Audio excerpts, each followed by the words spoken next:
Coming up in today's podcast. At the start of, literally when I started, there was a new contract brought in for the teachers. And so it was given to the teachers on the last day of the previous term before the 6-week break. And it was like, here's your new contract. You have to sign it before you start back next year. And when I came in, there was all this discussion around all these things that have been put in this new contract. And one of them was around social media and teachers' use of social media. And it was, you can't put anything on your personal Facebook that would contradict the values of the Brethren community. Yep. Dangerous for the kids who are in there. The lack of resources and the lack of support that they could get from anywhere for mental health and well-being sort of support. And I tried because there was student view you could go into as a teacher. So teachers were able to access a little bit more than students were through Streamline, but you could go into student view. And I went into that and actually tried myself to access Beyond Blue, Headspace, Kids Helpline, and they're all blocked. And also the other reason that I was given, again, by this head of Australian learning support was well-being and mental health. The community deal with that side of things, not the school. And it was told black and white. I think the words were, the community see that as they're their kids in their community and they'll handle it the way they want to, and the teachers aren't to address it, basically. Welcome to the Get a Life podcast. Explore survivor stories. Uncover the hidden truths. Join our X-Called conversations. You matter, and so does your story. Hello, everyone, and welcome back to a very important episode of the Get a Life podcast. I'm Cheryl Hope, and joining me today are Richard Marsh and Ben Woodbury. All three of us are former members of the Exclusive Brethren, now known today as the Plymouth Brethren Christian Church. Today, we have a groundbreaking first, our very first OneSchool Global teacher who is speaking out without anonymity. Welcome, Tim. Tim worked at OSG, OneSchool Global, for 2 years before recently resigning, and he's taken a courageous step by joining us today to expose what he witnessed inside the Plymouth Brethren Christian Church private school system. We have waited over 2 years for this moment, for a teacher to fully step forward and shed light on this toxic system they call a school. Tim, thank you for your bravery. By speaking out today, you're about to make a difference for hundreds of children across the globe. I have so many questions, I honestly don't even know where to start. But let's begin with the beginning. How did you come to teach at OneSchool Global, and what campus were you working at? So I was at Maitland. Thanks for having me, by the way. It's great to be able to have this opportunity to speak up.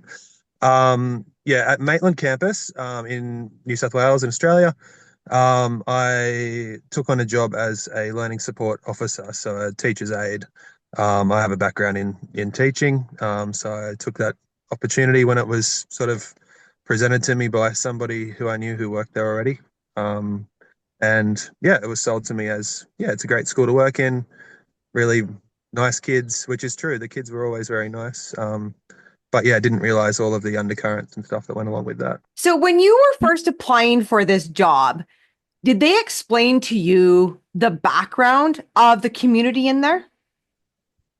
Yes and no. So they said that it served the Plymouth Brethren community, basically, that the school was set up for those students in particular.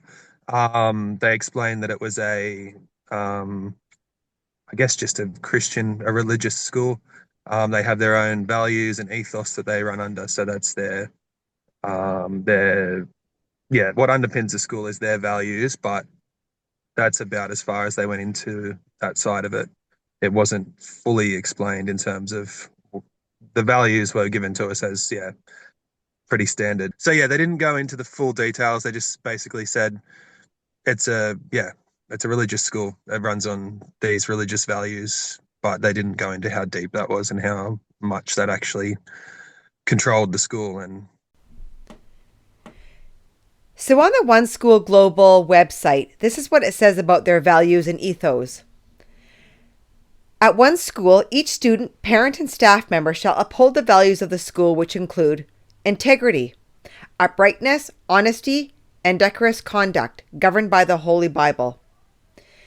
care and compassion, kindness, consideration, and generosity to all. Respect for all people, property, opinions, and authority.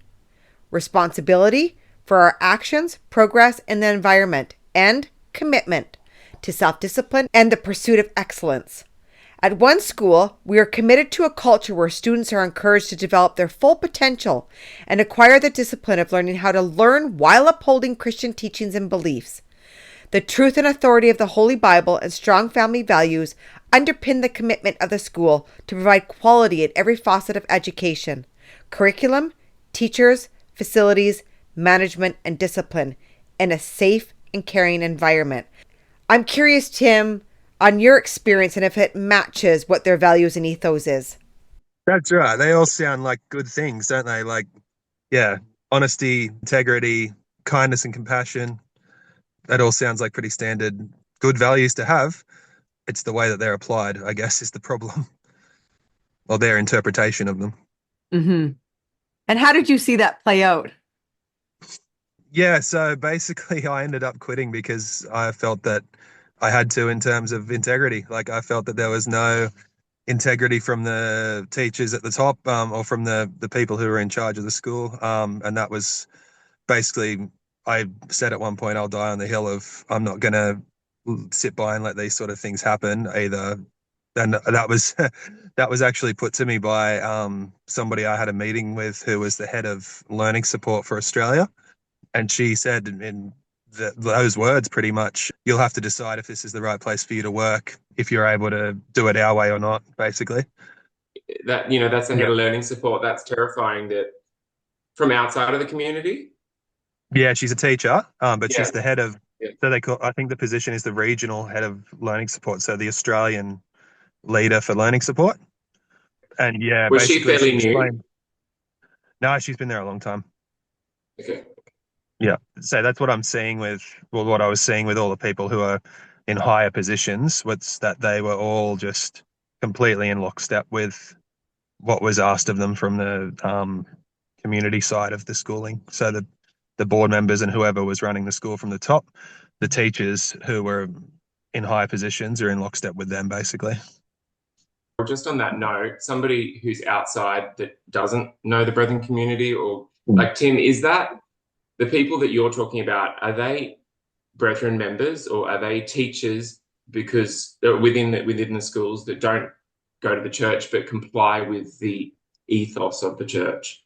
Yeah, so the teacher side of it, so the people who are in the schooling, like, so like the head of learning support, the head of curriculum, non-brethren people who are teachers, and then I guess there's the board side of it, who is the brethren, people who are calling the shots as well. It just seems, yeah, a lot of the teachers are just trying to please the board side of it. So it's sort of, there's a dual power structure, I guess. Like there's Is the it out of brethren board. fear, do you think, or money, or like is it well paid, or is it because they have the same morals, like they're the same values as brethren? I think it's a lot of it would be depending on the individual, I guess. But yeah, I think it's probably those higher up people are probably those sort of business minded personalities who, or like career minded personalities to a degree, where they go, okay, well, I'm in this high position. I'm getting paid this high amount of money. I'm going to do what's asked of me of this position. I think that's basically, once they get higher up, they realize, oh, well, this is how they want it done. I'm going to do what they tell me to do. So essentially, it is money, because I do just have a lot of Yeah. feedback from teachers that do contact me that have worked there, that it's not really a career move. Like, it's not something that Mm. furthers their career as a teacher. I know somebody that worked there for 4 years, I think it was, and they really struggled with assimilating into normal schooling because of how sort of pared back and stripped away the curriculum is. Essentially, Yeah. they went into OneSchool Global with great credentials and came Mm. out with missing, 4 years missing in their career, essentially. So Yeah, it would come down to money, do you think? I think so. Yeah, I think a lot of it would, in those much higher positions, but then there was also positions that have just been staffed. So they've recently gone from having a head of each subject in each state they're doing this big alignment across Australia for all of the schools. So they're trying to get all of the schools on the same courses basically and having the same structure for all across each state. And they've gone to a single head of each subject for Australia as opposed to each state. And some of those positions were not a great increase in pay from what the teachers were originally getting. So I don't know whether it's just clout. Yeah, and that alone would be such gymnastics, wouldn't it? Because each state has different curriculums and course requirements. Oh, I've got no idea how they expect it to work. Yeah, Yeah. each state has a different educational oversight body. So yeah, good luck to those people. And yeah, and my point pointing out there the money thing was that, like, if you are a teacher and they're listening to this, like, what do you value? You've got children's education in your care. You've been entrusted with, and I know that realistically we all work for money, right?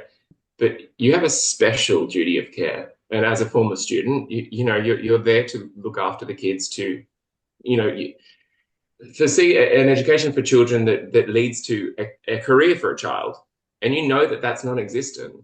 So it's yeah, my point in that was highlighting the fact that these people, educators, that are prioritizing money rather than a child's education. I think that's so horrific that yeah, for me it calls to question their qualification to educate. Yes, they might be qualified, but you have to have a child's, I don't know, that it has so many red flags for Well-being, me. their complete and utter well-being at Yeah.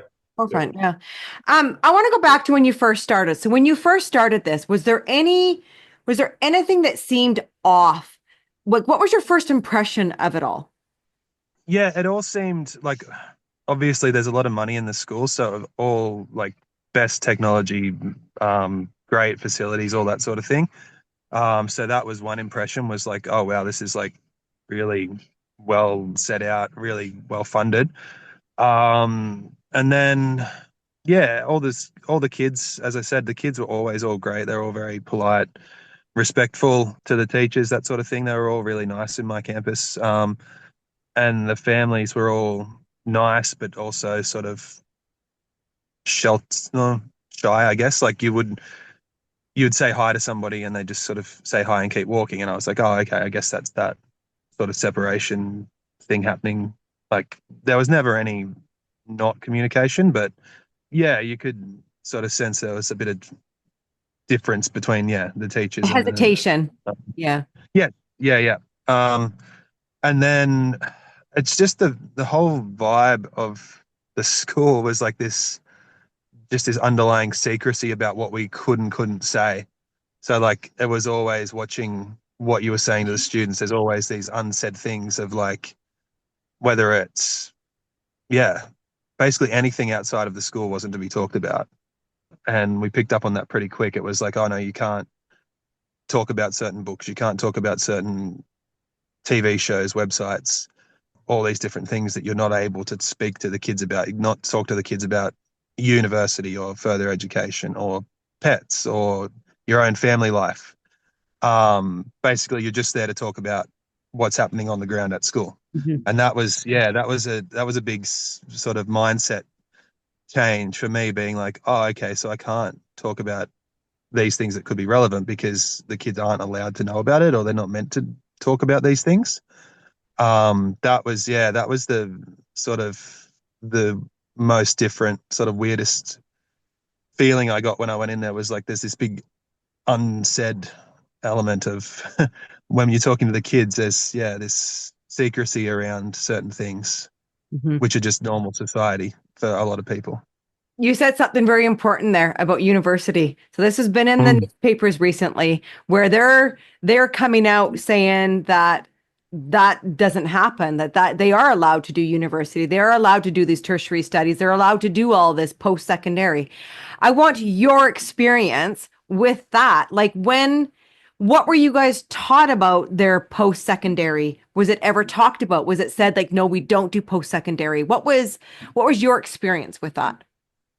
Yeah, yeah, it was pretty much known. I was open. Yeah, that was what was happening. It was basically the teachers knew.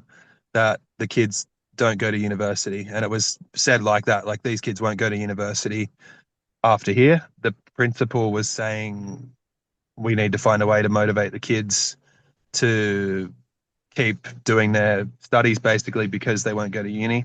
And yeah, and their whole, once they get to year 11 and 12, there's a structure for like post school employment where they have, I can't think what it's called off the top of my head, but they've got a like a program that runs through the school now, which is getting the kids ready for work in their businesses.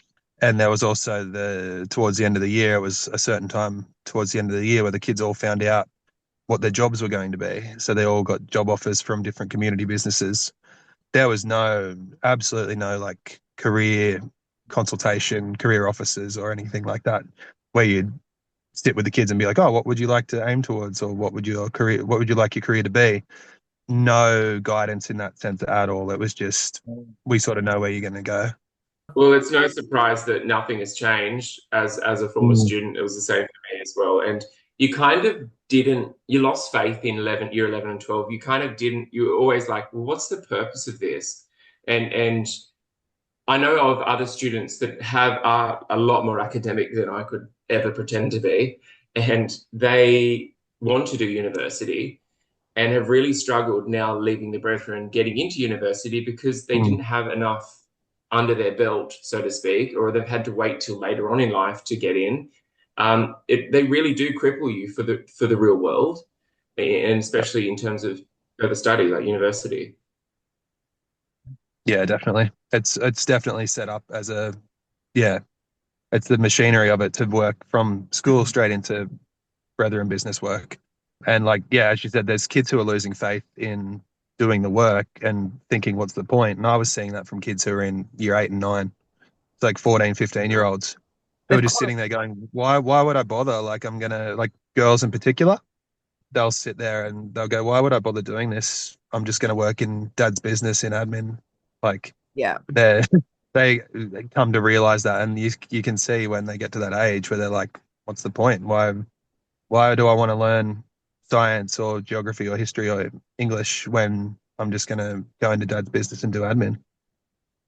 I mean, it's a standard thing It's to say interesting to kids, isn't it? What do you want to do when you grow up? I want to be an astronaut. I want to be a pilot. Doesn't apply to kids, does it? I mean, that's a fundamental piece of childhood that's gone for them. Yeah. This makes me so angry because we just had articles out. We just had articles out where they're denying all this. And I just want to remind the listeners and viewers that Tim just left OneSchool Global. So it's not like he was a teacher 10 years ago. This man just left OneSchool Global. So to Lloyd Grimshaw, to all those PBC spokespersons, you're full of bullshit. Like, I call bullshit on everything every time you reply about OneSchool Global. I'm trying so hard not to cry right now because to me, it is all about the children. It is, I was with children for 12 years. This was my business, as I looked after children. And it's such an overlooked part of the Plymouth Brethren Christian Church. And then when we start digging at this black hole inside their community and inside their cult, they come out with all of these other phrases that are denying exactly what you're saying here, Tim. So to hear it straight from your mouth, not anonymous, sitting right in front of us in black and white and giving us exactly what we hear from some of these kids inside. I have lots of teenagers that I talk to inside there. All of them, that is their main complaint is, I want to go do this. I want to go and study this, and I can't do it inside here. So Cheryl, can you help me start? Like, what do I need to do so I can leave? Yeah, it's just so disheartening when they feed the journalists and the news outlets with the absolute crap that they feed it. Yeah. I mean, it's to be expected. It's almost contemporary, some of their responses in being flat out denials of obvious truths. Absolutely. Like, Yeah. Brainwashing runs so deep. But to any kids listening, like, I never went to university and I fulfilled my dreams in terms of a career. So if you're not sure, like I know that I'm speaking to somebody at the moment and they're not sure if their kids, like filling out their education in there, and what they're worried that they're not going to be able to pursue a career of what they want to do. And I'm like, it doesn't matter. Like, I think university is losing credibility more and more, unless you're like a doctor or a vet. Like, it's not as important to have a university credential behind you. And you as a teacher, Tim, might disagree, but I'm finding it less and less for people that I've, helped to try and get a job. It's less and less important to have a university credential. I'm just giving some hope to kids that are And the worried thing about. is, it comes down to choice, though, right? Like you were able to have the choice on whether you did that. I didn't do university either, right? Do I wish I had? I do. I do wish that I had. I would have went into psychology 110%. But the thing is, it's about choice. It's about taking that choice away from someone, because that is the prize that sits inside every freaking child, is the capability of learning how to choose what you want. That's what school is supposed to do. It's supposed to give you these like intellectual conversations, intellectual teachings that teach you how to make choice. Who are you? Like what, like you, that's what you need to know. Who am I? And that is what is wiped Well, I away guess, from the church. and I was going to say it comes back to critical thinking, and if they had enabled and fostered and encouraged critical thinking within children, well, they wouldn't have a cult, because No, if you had the time and the cognitive awareness to critically analyze your life within the cult, like us have done, you wouldn't be there. Yeah. What restrictions did you face inside there that you wouldn't face in a normal school?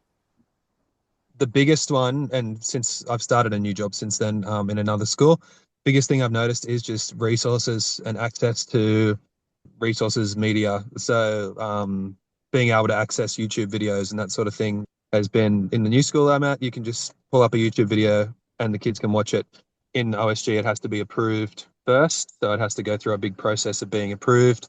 Any website, any YouTube clip, any books or anything like that all has to be approved before you can use it, and it has to be vetted by the community before you can use it. So big restrictions on what you're able to show the kids. They, from this year, have started their new book list for the schools. And so they've put out a list for Australia of 100 books that they're allowed to have within the, well, give or take 100 books they're allowed to have within the school. And so there's a list from year 3 up to year 12, and it starts off in year 3, they might have 20 books. And then year 4, they'll be that 20 plus another 10. By the time they get to year 12, there's about 100. So it's not even 100 for each year group. It's as they get older to access them. We had a school, like a little school library, which was already approved by members of the community. They went through and vetted each of the books that were in this library. And I'd say there probably would have been a couple of, maybe 1,000 books, give or take. Like, that was only small. It was maybe 800. Everything that wasn't on that list had to get thrown out or donated this year. They've gotten rid of everything except the books that they've put on this new list. What you mean? So they emptied their own pre-approved library to bring it in accord with the 100 statutory book list. That's right. Yep. Everything that was previously That approved. doesn't sound like communism. I read quite a bit of sort of dystopian science fiction, where the world's descended into some kind of neo-communist nightmare. And of course, it's all about burning books. And wow, someone discovers a book in the rubble and they don't even know what it is. But I mean, this is happening in Australia today. Yep. This isn't Yep. I made 1,000 that years in the joke with future. I made that joke to some of the teachers as well. I said, it's nothing like a good old-fashioned book burning. Yeah. We'll go through the library and literally pull out everything that's not on the, so it's not even a banned book list. It's everything but this is banned book list. Wow.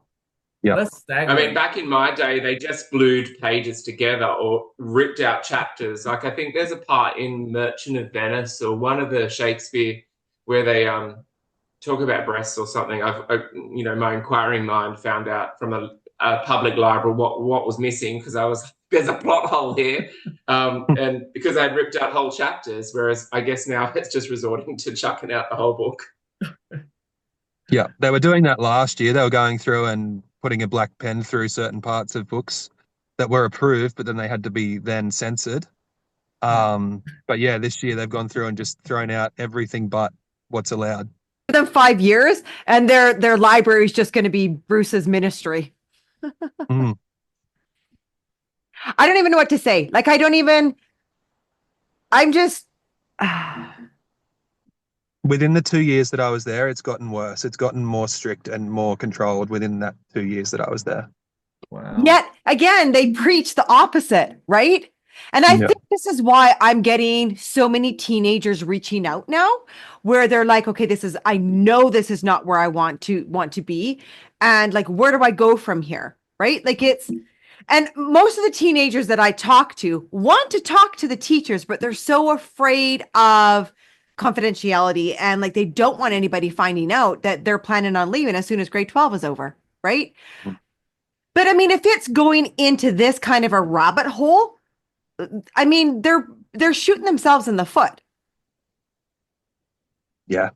I was getting indirect conversations with kids about certain things that were, yeah, new restrictions coming in for the school and that sort of thing. And they were just all very like, even the kids were saying, well, 2 years ago they were allowed to do this. Why aren't we allowed to? Like, they were getting to the point of, yeah, they could see it was getting more strict on what they're allowed to do. The sad thing is, Tim, that's nothing new. I remember having the Mm. same conversations with our teachers. You know, kids were allowed, the previous years watched Rabbit Proof Fence.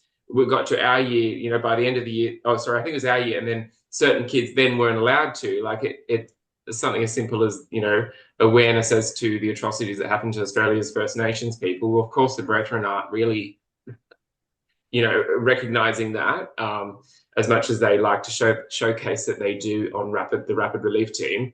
You know, they had very racist views, so they only showed it because it was curriculum here in New South Wales, to have something like that. But yeah, no, nothing's changed then. And the scary thing is, though, I don't know what your thoughts are on this, is like studying certain cults and how they came to a head and ended, like the Jim Jones cult and things like that.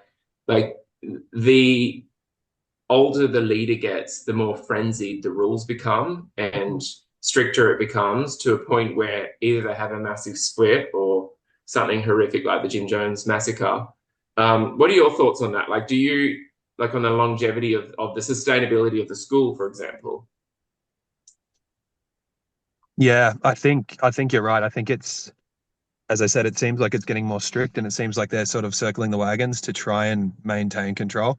And I think the kids are realizing, like, there's so many avenues out there if they look for them, I guess, with social media and different things, that kids are starting to realize there are other things out there. And I think it's that power fight at the moment, to try and maintain it from higher up. That's the sort of the impression that I was getting. When you were teaching, can you remember anything off the top of your head of like things that weren't taught in the school system that you know should have been taught in the school system? Like, what are some differences where well, we didn't teach that at OSG and I'm teaching it here? Yeah, that's a tricky one because they did try to stick to the curriculum, I guess, as much as possible. I know for a fact, and I think it's been said on here before, like when they get to year 11 and 12, they don't offer certain subjects. And they've said in the past, I think from one of the other people who was on, they try and spin it as, oh, well, we just run the subjects that have got the most interest. So, or that we have the ability to. So if we don't have a teacher to teach that, we can't teach it. Or if there's not enough students to get a class together. But yeah, when they put out the program for what subjects are available for, say, year 12s or year 11 starting this year, those subjects weren't there. So biology, arts, so like creative or visual arts. I think ancient Yeah. history. Yeah, no, ancient. I don't think, no, there wasn't an ancient class, no.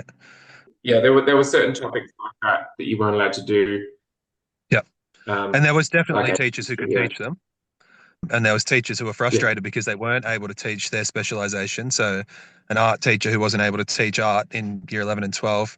And the reasoning for that was they could control what was in the curriculum at school, but because it's a HSC subject, they couldn't control what was in the exam paper. Yeah. So the kids might see artworks that are not approved, basically.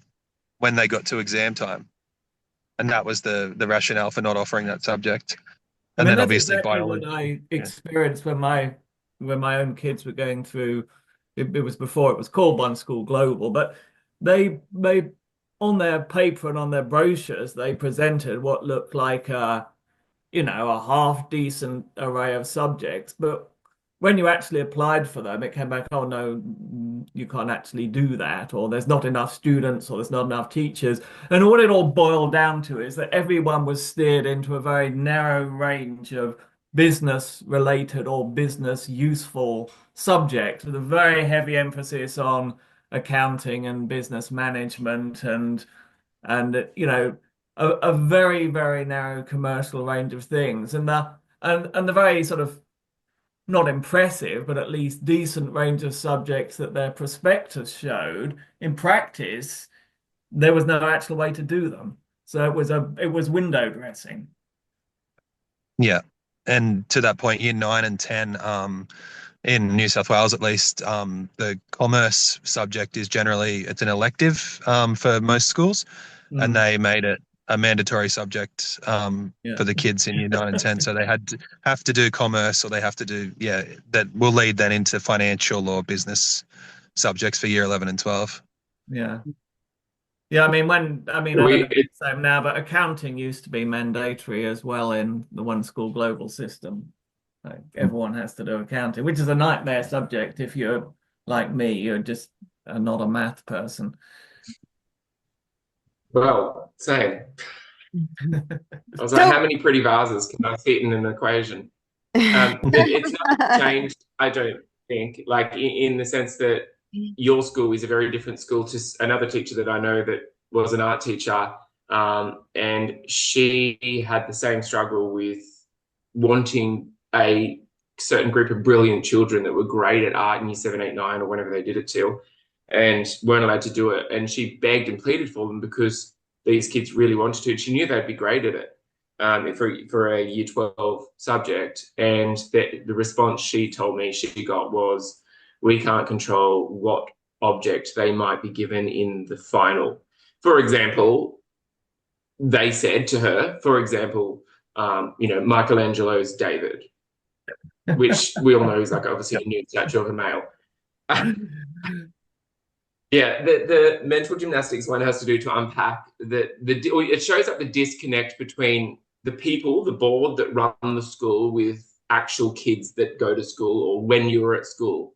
Like if you were that thirsty for a nude image, you had to wait for the year 12 final or whatever they think it is. Like it's it's unbelievable. It's again maintaining that impossible standard of purity that number one rule in cults is.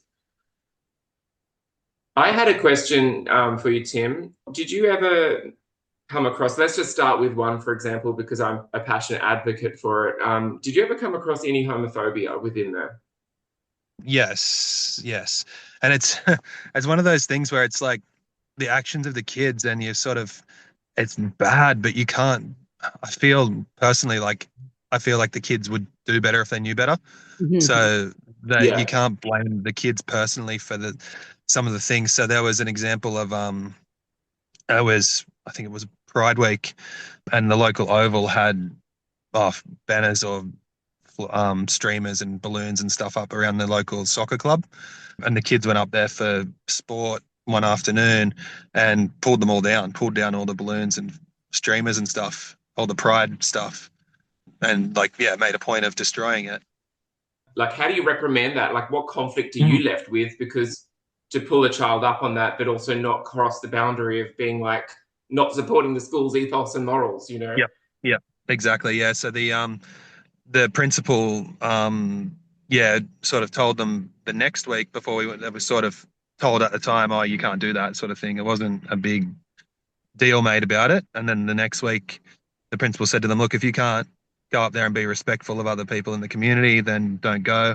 And yeah, a couple of the kids at the back were sort of sniggering and going, oh, well, I guess we're staying here then. Like very open about it. Yeah. And yeah, and then there was no like conversation around it or anything like that, which you would normally try and do and let them see To other people's educate, viewpoint. right? As Yeah, yeah, educators.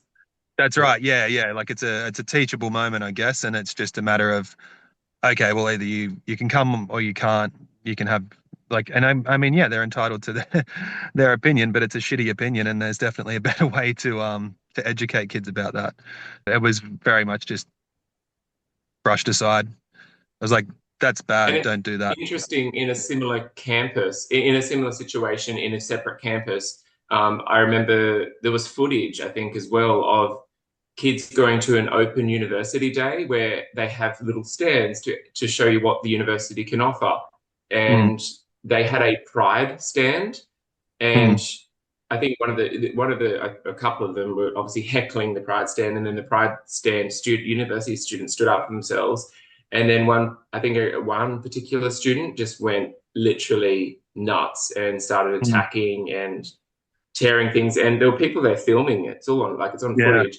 Um, and I just remember afterwards hearing teachers say they were so caught because they were like, we had to pull this kid out of it, but didn't want our faces on the footage of a viral moment.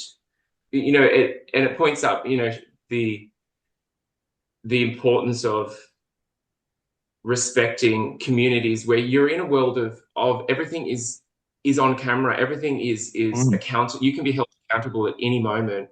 And yet these teachers, like you guys, are really caught between a rock and a hard place of like protecting the student and pulling them out of it, but then also not showing that you support it, because then to the greater world, if you're there on Yeah. camera supporting it, you represent the same morals as the school. Like I really feel sorry, like looking back now, what some of your teachers had to go through. Yeah. Yeah, definitely. And there was a big thing at the start of like literally when I started, there was a new contract brought in for the teachers. And so it was it was given to the teachers on the last day of the previous term before the 6 week break.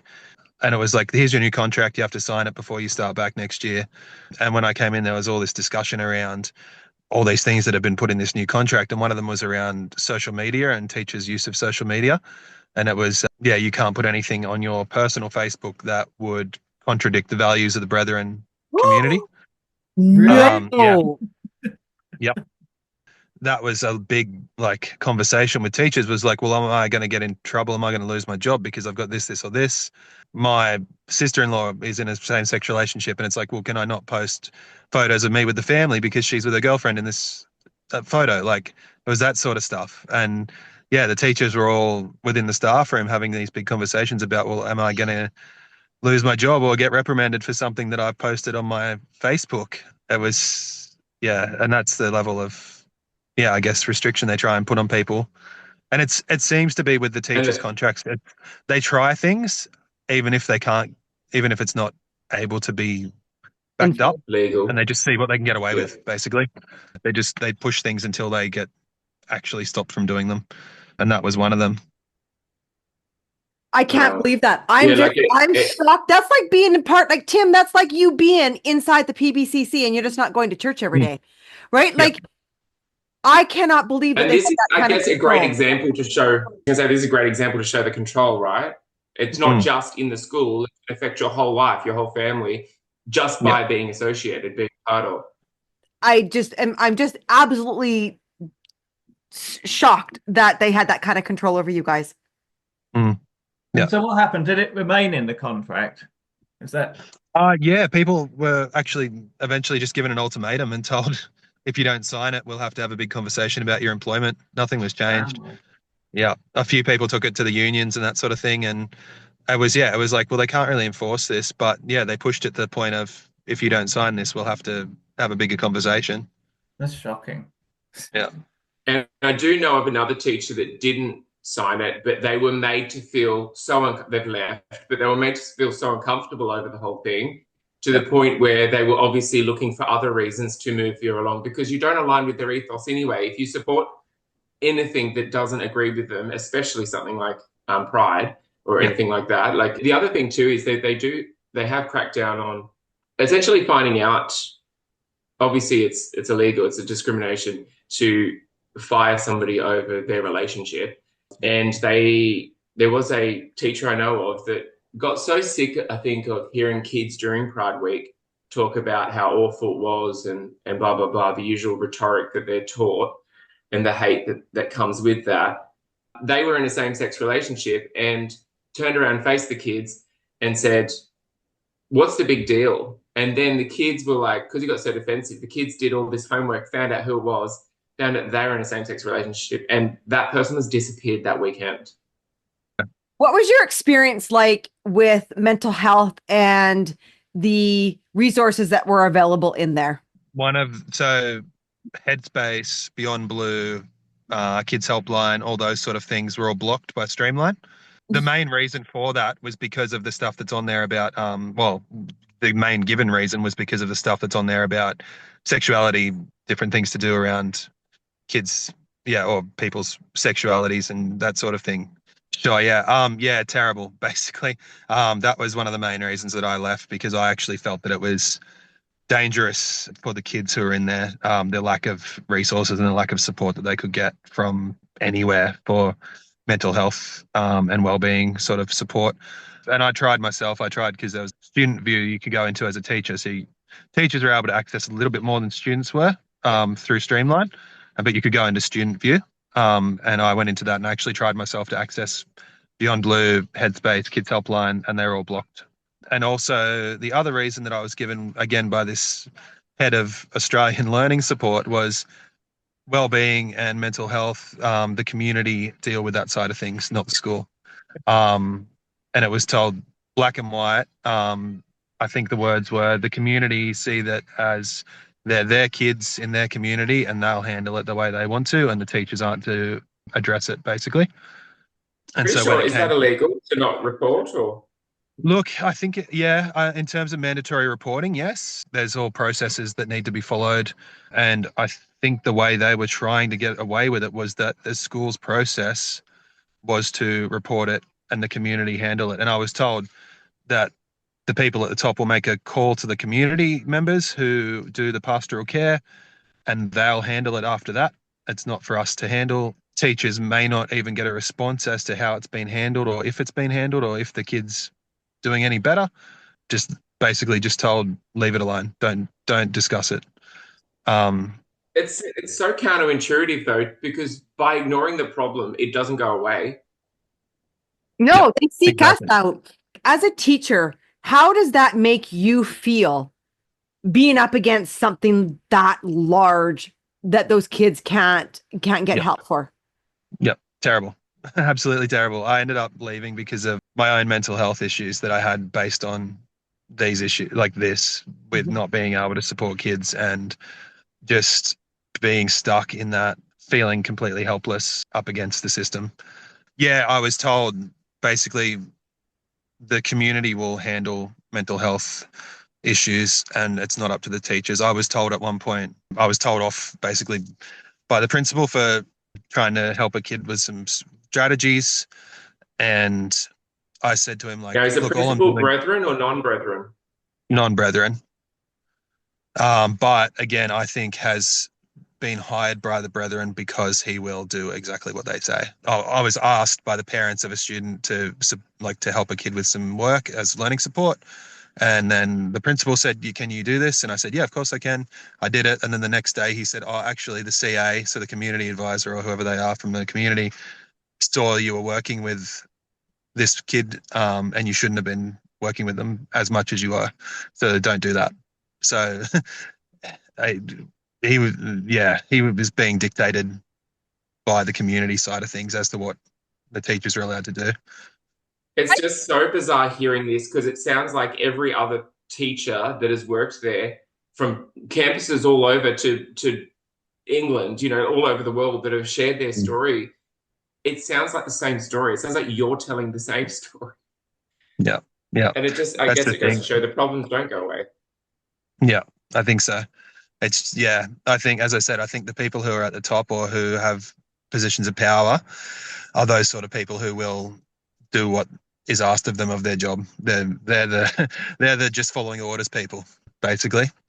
So did you find other teachers shared your concerns but were just keeping quiet about them? Yeah, definitely. In personal conversations I had with some teachers, those sort of things had come up where they'd be like, oh yeah, these kids different past students and that sort of thing. It'd be like, oh yeah, they're really good at this. It was a shame they couldn't go on and do further studies in XYZ, or it'd be, it's terrible, we've got to get rid of all these books and everything, or yeah, the way we're teaching these subjects on Zoom doesn't make sense and it's not good for the kids and they're not learning, but I've got a mortgage to pay, so I'm going to shut up and go along with it. Yeah. Again, I hear this from teachers, like that's not prioritizing children's education, and which you're in charge of, and in particular in this instance, being a part of the Plymouth Brethren Christian Church, you know that they're already struggling with a very skewed reality. Like, so it's more than just education that these kids are battling or learning. They're learning life skills, which you're fostering, you're enabling. So how are you any different to another brethren that enables an abuse? Like, it's so toxic, and it does attract the toxic people and keeps them there. Mm-hmm. I think what's going to happen is teachers are going to have a very deep moral look into what they are accompanying and ask themselves, what is the solution to this problem? And for me, if they couldn't hire the teachers, they would have to change. That's how I see one side of the solution to this is, like, what would you say to teachers who are wanting to go and work and apply at OSG? Yeah, basically that. Think about who the kids are, and think about your own moral, ethical values.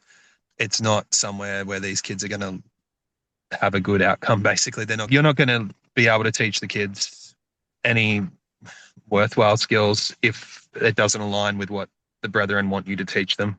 And you're not going to be able to help any kids if they don't allow that. And as I said, I have pretty much got this in black and white from the head of learning support that, yeah, it's their way or the highway. I mentioned that I had ideas, like as learning support, I had quite a few. It was my job to try and find ways to help kids access their learning. So try and find ways to support the kids to be able to learn. And I was giving recommendations to all different teachers across all different subjects, and none of it was really getting put in place. And I said to the head of learning support, so I've got these ideas, what else can we do to make sure the kids are learning? And their response was, well, if it's not what Global has told us to do, then we won't be able to do it. She said, if they come in and look at the school and say, why are you doing this way? We'll get in a lot of trouble because we're not doing it the way that they've told us to do it. And that comes right down to differentiating content and differentiating learning for students who need extra support. It comes down to, if we're not doing it their way, then it's not allowed. Yeah, just say a bit more about differentiating students for their needs. How did that work out? Yeah, so basically, obviously, learning support. So there's kids who have ADHD, autism, all different kinds of different learning needs. The approach they're taking here, especially in high school, is that all their classes are being taught on Zoom by a teacher who's most often off campus. And so I would be suggesting these teachers, we need to put in place different scaffolds, or we need to do extra explanations for certain kids. It just wasn't happening. It just wasn't getting done. And the teachers, because they're off-site, don't know the kids that they're teaching well enough to know what they need. Yeah. And I think that's by design. I honestly think that is by design. That was going to be one of my questions. I wanted to ask you that, is that, do you believe the way they teach things is because they say they're up to, this incredible system that they have, or do you think it's a system of control? Yeah, it's a separation thing as far as I'm concerned. It's keeping the students separate from the teachers as much as possible. And then that has the effect of the teachers don't understand the needs of the kids, and then they can't support them to learn the best way possible. And it just moves on. Basically, it just moves on. Yeah, if the kids aren't learning, so there'd be kids who weren't handing in assignments, they'd be getting zeros on assignments, and it's just, okay, you got a zero, go to the next one. The kid goes, oh, well, I'll just get zero. Okay, I don't care. So you're talking about the Zoom teaching, which is particularly bad for children with some kind of learning difficulty. Yeah. And is that increasing in the school? Are they doing more and more Zoom teaching? Is that the trend? So high school in New South Wales, and it's going to be, I'm assuming across Australia, is all on Zoom now, bar maybe a couple of lessons where they would have teachers on campus and they'd be teaching Zoom and in person. And we would have, essentially they're sitting at a square box all day. Yep, all day. How is that? I wouldn't have coped. I wouldn't have coped as a kid. Terrible. Yeah, and then they aren't coping with it, and they aren't putting anything in place to make it any easier either. So I was suggesting things like, can we build in brain breaks and things into the timetable? And it was just like, oh no, that's not how we do it. Yeah, so that was rolled out start of last year, was that all the high school would be on Zoom.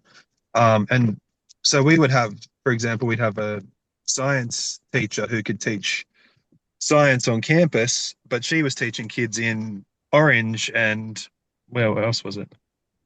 Orange and, I can't remember. But she was teaching, say, two campuses off-site, and then our kids in the same year group were getting taught by a teacher from Sydney. Well, Like, And just to give perspective to listeners, that's like teachers teaching students in like 4 hour differences, like in Oh, yeah. terms of distance.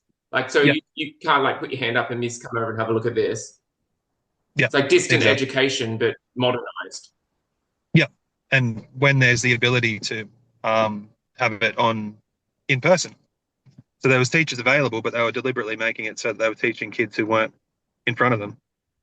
wow. So when they talk about in all their news articles that they have this state of the art education system, what would your response be to that? It it's technology. Yeah, the state of the art, the technology doesn't make it good teaching practice. Yeah. In fact, it's the reverse of that. I think having that technology makes it look flashy, but it is the reverse. It's not good teaching practice. They don't And know if the you students. break it down, the technology is so restricted, right? As well. Like it's not Exactly. Yeah, that's right. Yeah, there's no access to anything really. There was quite often times, because I was learning support, I was across all different subjects with all different kids. So I'd be in that learning area, the learning center, all day, which means I got to build up some relationships with the kids, and I was trying to be consistent for them, which is what ended up getting me in trouble and ended up me needing to leave because I was caring too much and doing too much and needed to get back in my box, basically. Yeah, I would have kids coming up to me saying, oh, I've got to do this assignment. I've got to make a poster for geography. Can you find some images for me and send them to me because I can't access any images to be able to do the work because it's all blocked by Streamline. I just like my mouth's fallen to the floor many times today. I just can't believe that they are able to legally run schools like this. And I think that's why it's so important for teachers like you to come on here and really explain to the public and explain to government officials and to explain people who are governing things that this is not a functionable school for these children. What it does is it keeps them very contained inside the cult, which is what they're looking for. Yeah, exactly. As an example, and I want to protect the identity of a different kid, so I won't say too much, but I told this, she's really not going to like me after this podcast. I told this head of learning support about this certain student who has autism who was struggling really bad all year, had said to his mum that he thinks he's going to have to repeat the year because he doesn't think he's learned anything. And the response from the head of learning support for Australia was, look, take some comfort in the fact that he's going to get a job with his family business when he leaves here. So don't worry about it too much. We can take comfort in the fact he's going to be looked after. The community won't let him suffer. The community will look after him. They have a 100% employment rate when they leave school. So he's not going to. Was the head of learning support brethren? Just to clarify, was the head of learning No. support? They might as well have been. They've drunken the Kool-Aid by the sounds. That's what I mean. It's this lockstep. It's this lockstep of this is what they say, this is what we do, and like that was one of the breaking points for me, was where I just went, this isn't, like, I knew it was not okay up until then, but then that was when I've gone, no, I'm out of here. This is not like, and that's why I'm doing this podcast, because I did everything I could for those kids within the school as much as possible. I tried as much as I could within the confines of the school, and it's now reached a point where I had to leave to be able to do any more because this is the only way. Right? Like you have to be able to live with yourself at the end of the day, right? And I'm like, my heart goes out to you as somebody who has like dealt for years with children and saw what they needed and wanted to be able to give them everything they needed. To be able to sit where you sat for 2 years and come out there with even your head on your shoulders still is an absolute win.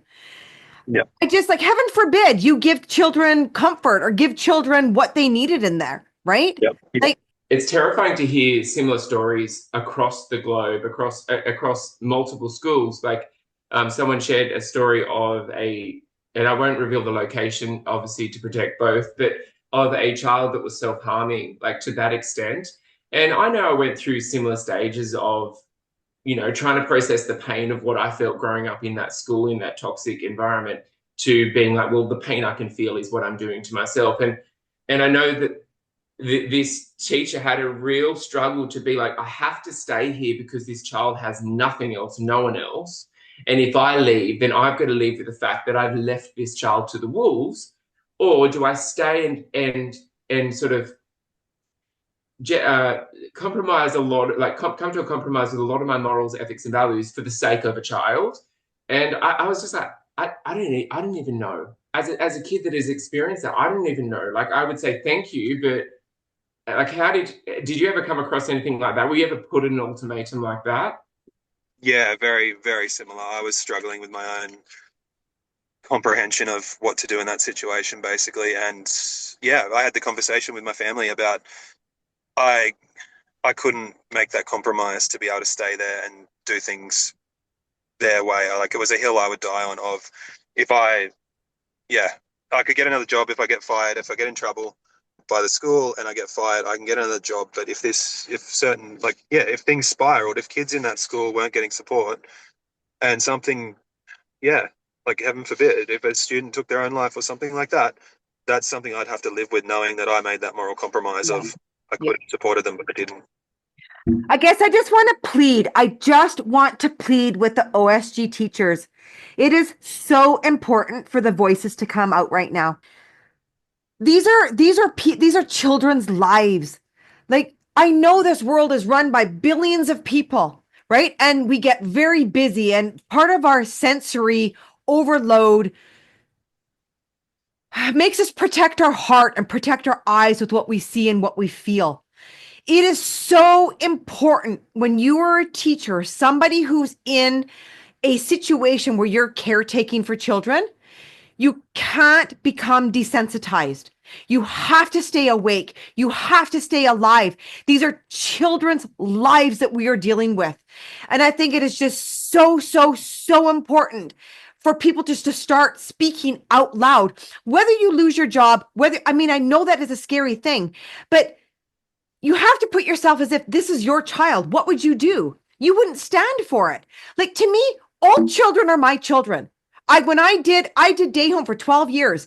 Every child that came through my house, and I got all the children that went from day home to day home to day home, ended up in my home because I couldn't say no.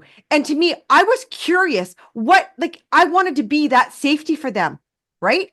But every child that came through my door was my child. And I think it's so important that we start viewing the world like this. This is our next generation, right? And I just think it's just so important that we have to put our foot down and put our fears aside and do what needs to be done. OneSchool Global should not be a functioning school. It should not be. It has to be shut down. Or it has to go through some sort of a government regulation that is not governed by the church. There should be no church affiliates inside that school. And those children should have access to mental health. They should have access to a full curriculum. They should have access to sex education. They should have access to mental health helplines.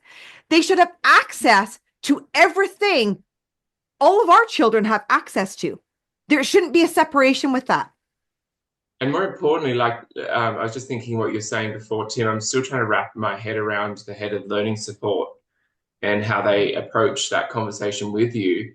They're there to provide physical, social, emotional, intellectual support on a holistic level, all-rounded approach.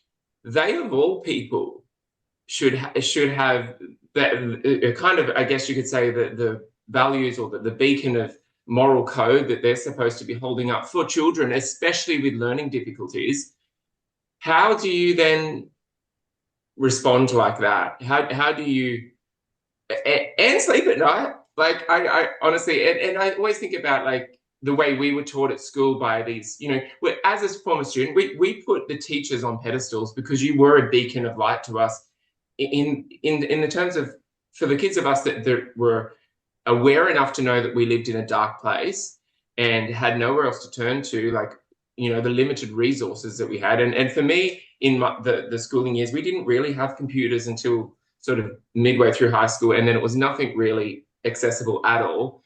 And I guess nothing's changed. But teachers were the ones that told us stories. Teachers were the ones that taught us history. Teachers were the ones that told us of heroes, of people that changed history, of people that were on the right side of history. Okay, well then now's your time. Now's your time to step up and be on the right side of history. Yeah. You taught us to. Let's all come together and do that. Yeah. What was the role of women at OSG, or what did you see? What was the difference between observing the females there versus the males? So the mothers, grandmothers were probably more involved in the school in certain ways. So they'd be in there for canteen. They'd be delivering things from campus and co, like lunches and that sort of thing. I think a lot of that was just to be able to have something to do, to be honest. It seemed like they liked the social side of it. There was actually a couple of mums from one of the new like year groups that came through who were struggling with not feeling very connected, like not having anywhere to talk about their kids starting this new school, things that their kids are struggling with and that sort of thing. And somebody within the school set up a sort of like a little mums group, a tea circle for the mums to come in once a fortnight and have a sit down and have a cup of tea and talk to each other about the school and about things going on. And originally that was approved, like it was okay by the principal. And I think twice, and then it was shut down by the brethren men in the it was cancelled and they weren't allowed within the fellowship, probably. Yes. So and God forbid that the women I think should originally talk to there was maybe 6 or 7 who came to the first one, and then there was about 4 who came to the second one, and then after about 3 weeks it was shut down because somebody, obviously husbands or people within the community, had heard about it and they didn't want women gathering on their own to discuss things, was the vibe. This is like their AA group chat that they had on WhatsApp. And again, it was women supporting women, right? And it was shut down too. I want to ask you a question. So when you talk about global, things coming from global. So I want to make sure that the viewers and listeners are getting this right. It is a Plymouth Brethren Christian Church that are setting out these rules and then finding the principles, finding the head of things that align with their beliefs so that these rules are enforced, right? It is not the principles that are coming up with these rules. It is, in fact, the Plymouth Brethren Christian Church. Am I correct? Yes. Yeah. So the church, and so global in terms of the school, is the head of Global OneSchool, I guess. There's a bloke, Matt Phillips. He's in charge. He's from the UK. Oh yes, Matt Phillips. I have heard that name whispered amongst ex-teacher communities and ex-teacher chats. But yeah, apparently he had it in for learning support from day one. But that sounds about right. I think the general opinion was pompous arsehole, but don't quote me. It's alleged. Yeah. And he's basically the mafia boss of OneSchool. So he'll go around. He came and did a tour of Australia. He came to our campus, and maybe a couple of months later, our principal, who'd been there for 20 years, was gone because of things that he didn't agree with. And then he came back the next year, and everyone was like, look, we know what happened last time. Don't be worried about it. He's coming in. He's probably going to say these things need to change, whatever else. But we'll show him what a good school we are. And that was when all the heads of department found out that they didn't have a job anymore because it was moving to an Australia-wide system. So this guy comes in and I don't know, he's not brethren, but he just must be completely in line with their beliefs, because he would come in and stand there at the back of the classroom and talk to other people around him and say, this needs to change, this needs to change, this needs to change within the classroom, just little things. And he'd come in and just demand, like dictate what had to be changed. So he's the head of the school. And then within Australia, there's like the regional heads, so the Australian heads of education, who then also have a school board who's on the same level, who they get their direction from as well. Yeah, he walked in the first day, the first meeting. I didn't actually talk to him, but he walked in to the school with two people, one either side of him, in a full suit, just like Godfather vibes. Like Oh man. that was the thing from the head of learning support, was basically, if you support this kid in this way and Matt Phillips finds out that you're doing this and it's not something that's done at the rest of the school, then we'll get in trouble for it, even if that's what that kid needs to be able to learn. Wow. It's the Disability Standards for Education, it's called, in Australia and New South Wales, is the legal requirement of schools to provide learning support to kids with a disability. And so they're going against that. Like, it's a legal document that says that schools need to provide this sort of stuff. But I was being told that, no, we can't provide it if it's not in line with what OSG wants. Wow. Yeah. And he sat in a board in a different country. Yeah, he's from the UK. Yeah, which is it's so baffling to me that how you expect for learning support to be unanimously the same for kids with varied disabilities. Like, or abilities. It's crazy. Yeah. Well, I think it just comes down to they don't want the kids to learn. Exactly. Yeah. Well, they want them all as robots ready for the workforce, essentially. Yeah. That was one of the things I thought of before in terms of like them being robots. The kids that I mentioned before were saying it was better before, like kids before them got to do other things. There was little things like end of year celebrations, like last year, that was all canned. They weren't allowed to do any year 12 celebration at the school.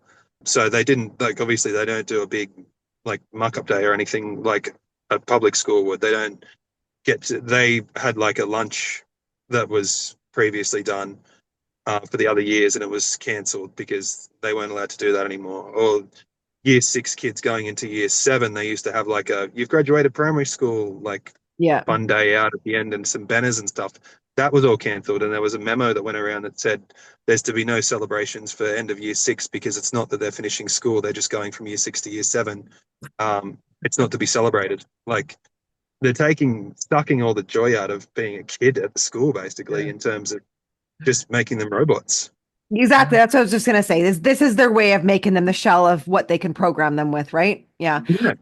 So did you see a lot of teachers? Did you see a high rate of turnover of staff in the school there? Not at my campus. The staff at my campus have been there quite a while, but then I think Sydney had, it was every other day there was people coming and going.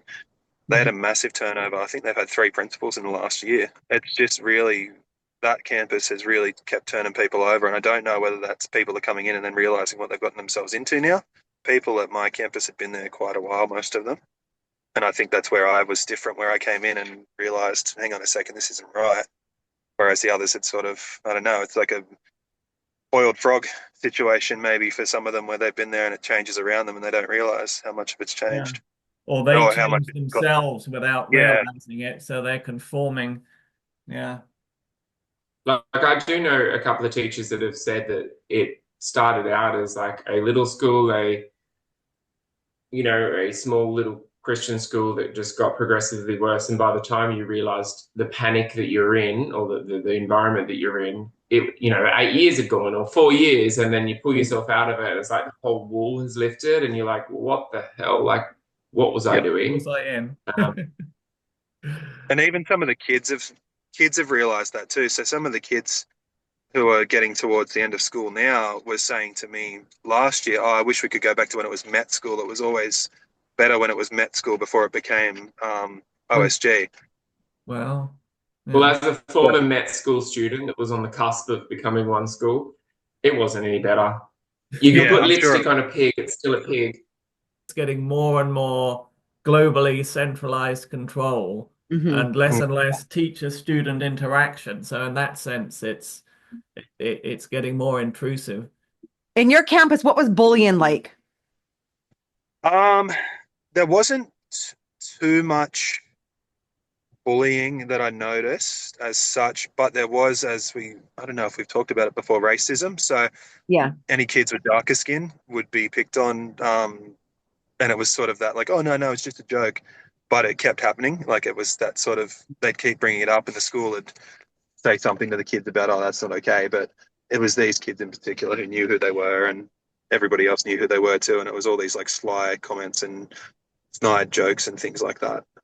Did you ever So observe children and question Is whether they were being abused, whether there was abuse happening? because it's such a small community, some of the teachers would mention, oh, well, we know this parent at home is really strict or really harsh, or there was even a couple of cases of like, oh, well, the kid's done the wrong thing, but we won't call home because we know that the parent is over the top when it comes to discipline. Okay. But never any, like, there wasn't any issue, like, there wasn't any times where I was like, I need to make a report. Like, Okay. Yeah. there was never anything, revealed or like direct that I would have said was abuse or Mhm.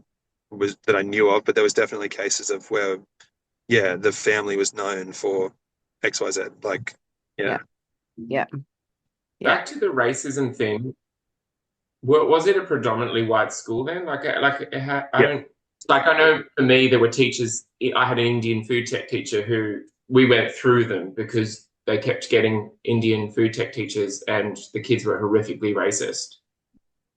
Yeah, there was a bit of that with some of the teachers on Zoom. So there was Asian teachers on Zoom who would the kids would comment about, they'd make racist sort of remarks about these teachers who weren't white, who were teaching them on Zoom, and either it was heard by somebody in the room because the kids were muted, or they'd say it in the chat. The kids didn't realize what they were saying. They didn't realize that Yeah. that's not appropriate Just because that's how they've repeating. been raised.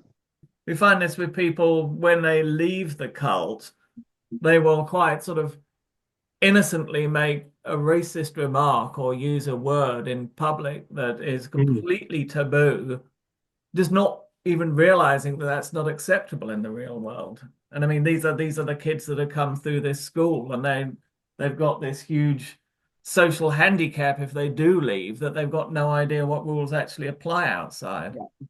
Yeah, Yeah. yeah, exactly. I want to jump into Sarah Martin from The Guardian. She did a whole series of articles on OneSchool Global that I want to run through. Okay, so this is the first article that she did. Ben's sporting the front cover. And this article goes on to Ben's whole experience inside MET and OneSchool Global. It was MET, but like merging to one school, so kind of Yeah. that's what I mean. Like same thing, different name. Just a name change. Yeah. And the reason why I want to go through these is I do deal with quite a few teenagers and kids in there that don't have access to this stuff. And I just want you to see what the world is saying about OneSchool Global. I'm going to have links to these down below in something that you can open up. And I think it's super important that you guys go through these and read what the world thinks about OneSchool Global. So this first one is about Ben and his bullying, the harassment, everything that he went through. Maybe you can sum this up a little bit more, Ben.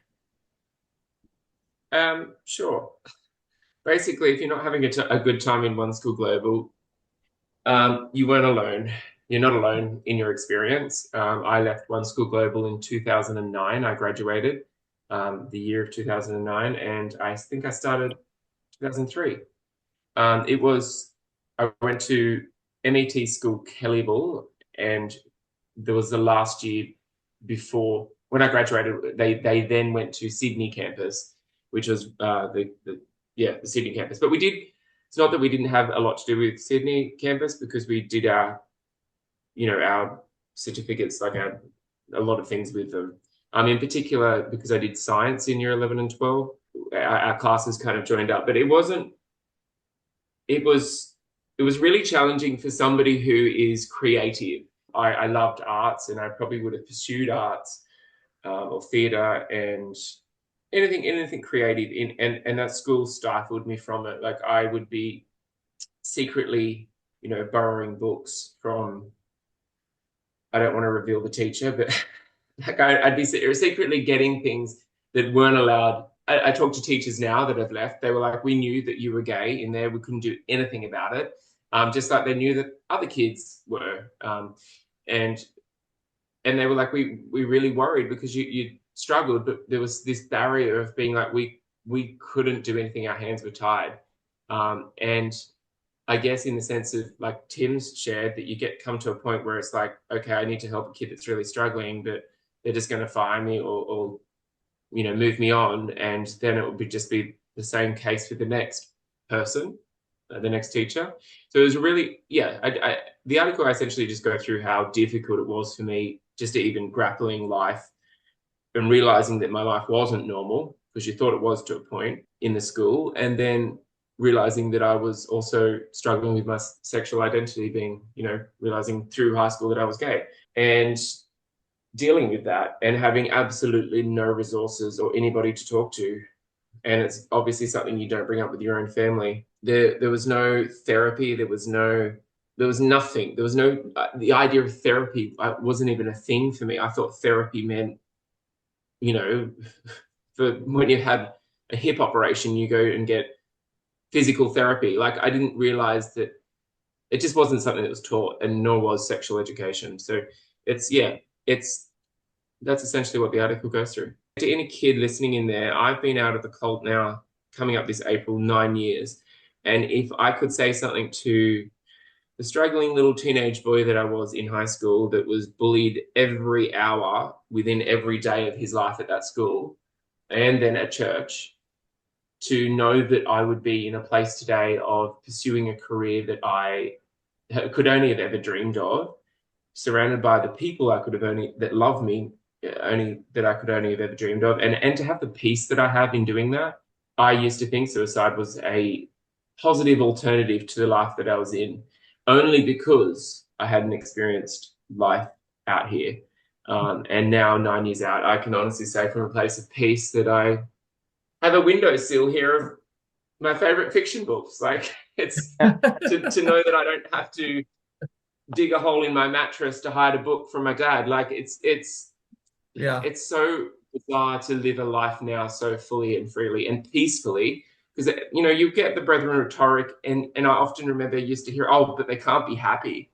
That's so unrealistic to say that somebody's either happy all the time or sad all the time. I was sad all the time.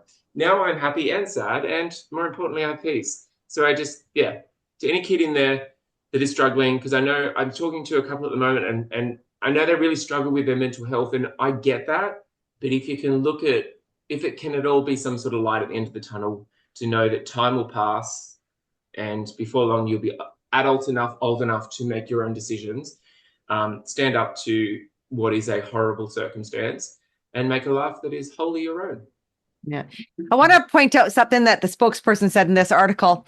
When asked about the approval process for therapy, the spokesperson said that no student has been declined confidential counseling support where they have requested it. Well, that's true in my case, because you weren't even offered it. See what I mean? It's contemporary, creative. I always want a Maury Povich button that says, and that was proved to be a lie. The time that article was published, that was just as they were starting to roll out the new approval process for mental health support within the school. And so previous to that, there was just had to be referred from the principal. I think she goes into it somewhere else in the articles there, about the fact that it needs to be now approved by, I think, about 10 people, including brethren people. And so when again, it's that mental gymnastics of, no, we've never denied a kid who's asked for it, but also now we're putting in this new system that's going to make it a lot harder to get approved. And also, personally, I know of multiple cases where the referrals didn't go anywhere. The referrals got put through and sat on a desk and didn't get through to the person who needed to see them. Exactly. And so they weren't denied, they just weren't processed. Yeah. It's all, what is it? Double speak from, Yeah. Exactly. I So the second, presume George Orwell's books were not in the 100 approved volumes. Well, they, Animal Farm was at the school when I was there, but it is not in the new list. No. Right. I bet, yeah, I guess it's not. I was going to say I read Animal Farm. Animal Farm was one of the books that I was like, "Hello, Yeah, yeah. what are we You read, reading?" yeah, it's that meme of you. Do you think we're the baddies? Like it's Yeah. Yeah. So the second article goes on, and the title is "Why Guardian Australia is Investigating Exclusive Brethren School." And I want to stop here at Sarah calling this the Exclusive Brethren School. So for all of the new spokespersons that are coming out saying that they were never called the Exclusive Brethren, well, here is a ton of information that proves you were once called Exclusive Brethren. This is a pamphlet they used to hand out that's titled "The Truth About the Exclusive Brethren," that clearly states who they are and that they call themselves the Exclusive Brethren. We have clips in here from history teachings, tons of articles, encyclopedias, and a screenshot here too of their own website that they had before they rebranded this website to the Plymouth Brethren Christian Church.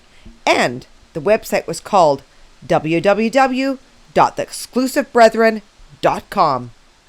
The complete irony of all of this and them denying ever being called the Exclusive Brethren is this written word by their man of God himself, Bruce D. Hales, titled "Living Our Beliefs, the Current Way of Life of the Exclusive Brethren." So, I rest my case of proving this further, unless Lloyd Grimshaw needs me to remind him over and over of everything that we have collected, that they did once call themselves the Exclusive Brethren. And you are still called that. It's you might not identify as that now, but that's fine. But that was our experience as Exclusive Brethren. Yeah.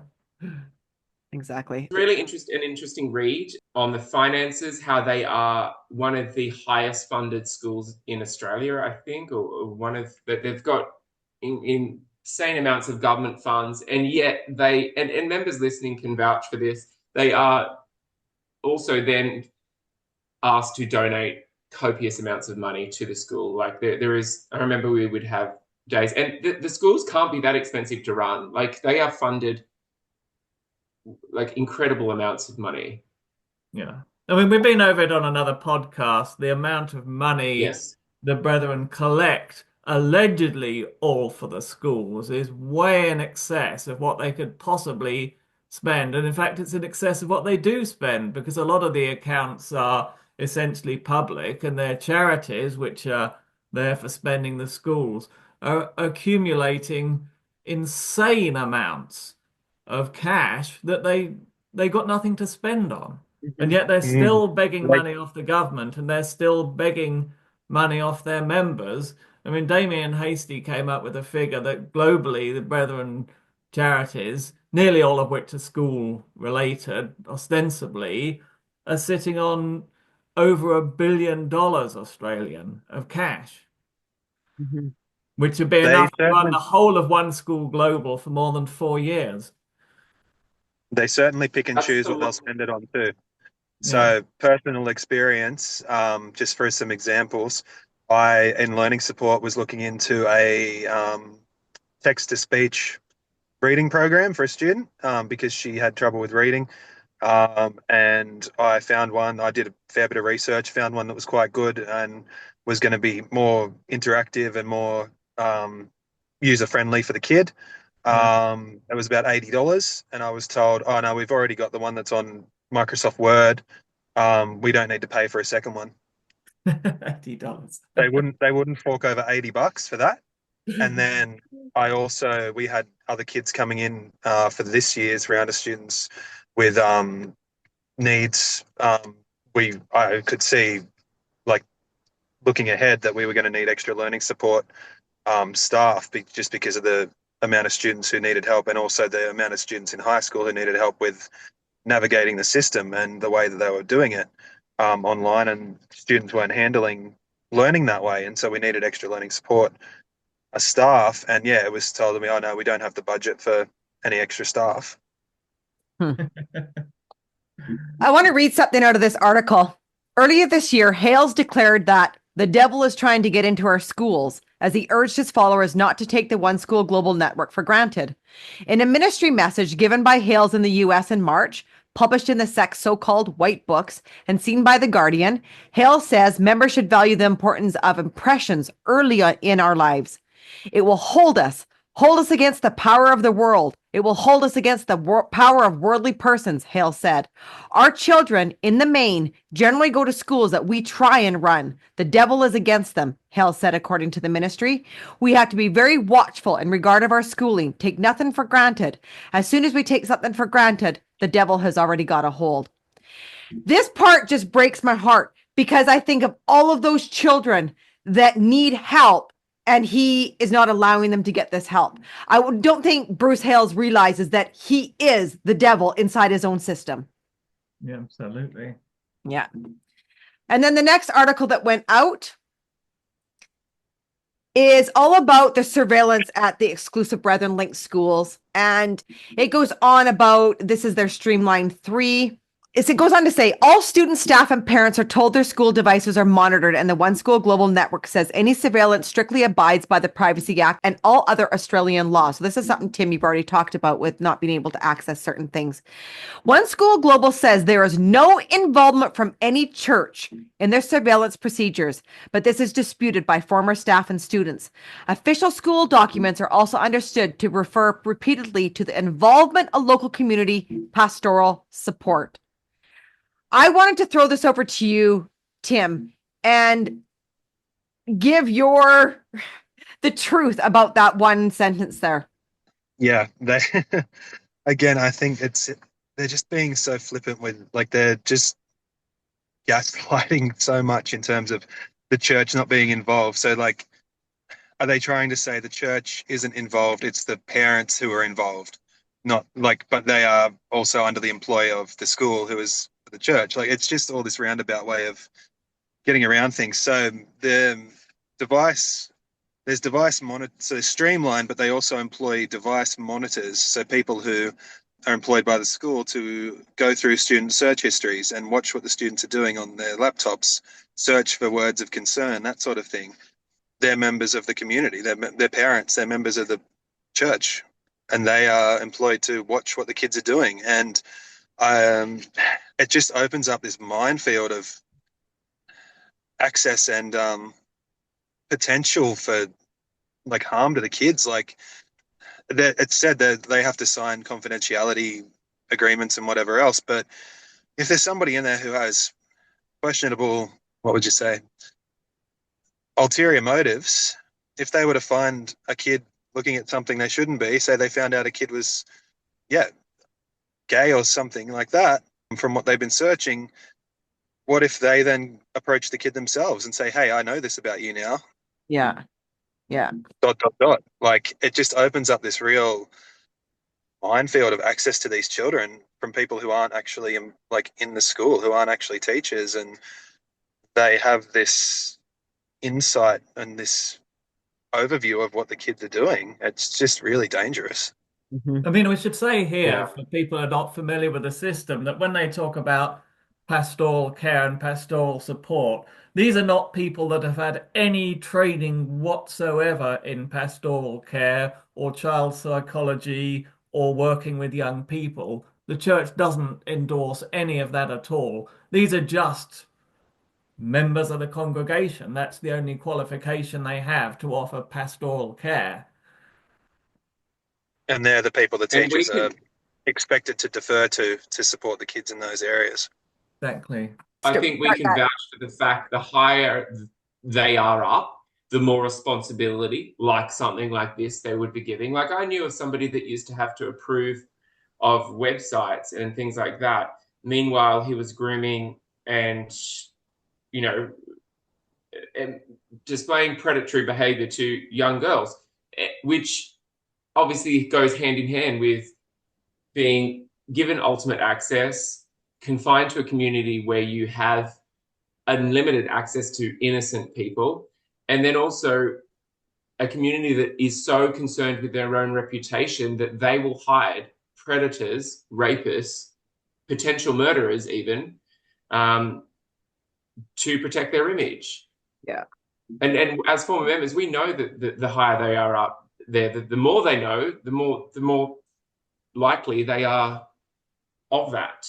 Mm-hmm. I want to read something out from this article. Each week, these monitors, charged with helping to review and apply IT policies, are required to report to the school the internet activity of each student and any inappropriate search terms or content. They are expected to regularly report their findings to the local church leadership. The monitors are also expected to ensure that parents access their child's email account by having it installed on their own devices. The monitors are required to report to the school weekly on any parents who are not accessing the Streamline 3 portal to check on their child's internet use. Parents say they are sent a weekly summary of their children's internet use, are then required to log on to the portal to access the full computer activity of their child, including their email activity and any files they have accessed or created each week. And we have had parents come on here, Andrea Becker, for one, who left just recently, talked about she actually did this. So this isn't false information that was given to the Guardian. We have had people come on the podcast that have confirmed parents doing this. And you can see it's a whole hierarchy of control, because the parents are being forced to control the kids, but then the higher church authority is at the same time monitoring the parents. So it's a very dystopian, sort of Orwellian system of surveillance. I mean, it's not just the school kids who are being monitored. There's enough trouble with them surveilling former members. I mean, we can all witness to that, with being chased by private investigators all around the place. Yeah. And then I wanted to just really quickly touch on the use of their CCT cameras in their campuses. Did you recognize this, Tim? Like, did you have CCT cameras on your campus? Yeah, everywhere, um, every room around the school, playground areas, everywhere. And which is not unusual for schools, right? But one of the things that I think stood out for me, and I don't know if this was your school, Tim, so I'd be interested to know. A teacher told me that they would have a community member who sat there monitoring all day anything that happened. Yeah, so it was definitely everywhere, and it was pretty intimidating, really, as a teacher, knowing that, yeah, the people who were in charge of the community side of things were always watching, apparently. I was told there was a roster of parents or community members who were watching cameras at all time. There was a couple of times where a principal had come in and found students had phones or something like that, and it had been because of a tip-off from the cameras, and the parents or somebody had called the school and said, hey, this kid's got their phone out in the learning center. They could see it on the cameras, and so the principal would then come and take the phone off the kid. Like, that degree of constant surveillance. Yeah. Oh. And so as a teacher, your own computer was also monitored, as well as the students' computers being monitored. Is that right? Or We were told it wasn't. We were told that Streamline or whatever wasn't set up that way. But then, yeah, one day a teacher found their own name on a list that could be added to Streamline monitoring, what was it? Oh, I can't think of the name of the program now. Yeah. And so we were told that that wasn't set up on staff laptops, so that staff weren't able to be watched. But then, yeah, one of the teachers found their own name on a list that could be added to a watch list. So, yeah, nobody was ever really sure. Like, at my campus, nobody was ever really sure where the limits were. Like, we asked one of the, I forget what the title was, district principals, I think his title was, for New South Wales, about the cameras, and one of the teachers said, oh, but it doesn't have microphones, do they? And he sort of just looked around and made a face. And which would be, as far as I've looked into, would be illegal to monitor in New South Wales, at least, to record audio as well as video without consent. But nobody actually knew whether they were recording video or not. And so it's just this intimidation of having that thing always there, watching, not knowing. Big brother. Yeah. Yeah. I was going to say, Richard, that a few teachers that have left have said they've really struggled after, since leaving, to have the whole to get over the big brother mindset. Like they went, would walk down the street and be like, "Oh, hang on, no, I can go out today in my gym outfit. I don't care if I meet brethren." Whereas before, they were very afraid to even be themselves outside of it, outside of that work environment, which is such a toxic, unhealthy. If any other job, if you had any other job like that, you would, or heard of any other your family members having a job like that, you would say, "Oh, that's such a toxic work environment. Why would you work there?" So, as a teacher working there, if you're listening to this, like, hold up the mirror. Yeah. Was the program called Dino? Yeah, that's it. Yeah. Yeah, that's the other program. So they have Streamline 3, and then this other thing is called Dino. Yeah, which can be used like by teachers to watch the laptops of a class, so you can look at all the screens of all the students and see what they're doing, which in theory is to make sure they're on the task and they're doing the work. But yeah, it can also be used to watch whatever they're looking at on their laptops. And yeah, as I said, we were told that teachers weren't set up on that system to be watched, but then a teacher did find his name on there, able to be added to a class. So somehow it was, and again, like Streamline and those sort of things and internet access, like I never did anything on my work laptop in terms of researching the brethren or anything like that, because it would probably flag somewhere. Yeah. But I mean, it all goes through their own servers anyway. So even if they didn't have it set up, they could probably get into the back end of the system and see what was being searched. So yeah, they're extremely good at surveillance, and they've got a long history of surveillance. I mean, because, as I said, it first came up because they were putting intensive surveillance on former members, but this is an old trick of theirs. The next article goes into the wealth of the schools. And I'm actually, Ben, I think that you probably could explain this better because you have had so much to do with the teachers and stuff, and the absurdity of how they get their government grants. And they claim to be in, what is it? They claim to be in the disadvantage. They claim to be at an educational disadvantage, which, from my understanding, is, to us, a disadvantaged school, you would think came from a low social economic, like from a school that had, in the outreaches of Australia, where there might be communities of First Nations people, or there might be community, like in areas that have less money, essentially. That's what you would think. So with OneSchool Global, however, or with actually the reality of being in a disadvantaged school, I can't remember the figures and numbers. I'd have to reread this article to get it exact. But essentially, the brethren, and I know from a former staff member, brethren ex-member that used to work at OneSchool, they would teach parents to enroll their students. And when you had to say what your job was, obviously the women didn't work, and they would downplay the male's role. So essentially, being in a low socioeconomic school, it's based on education of the parents.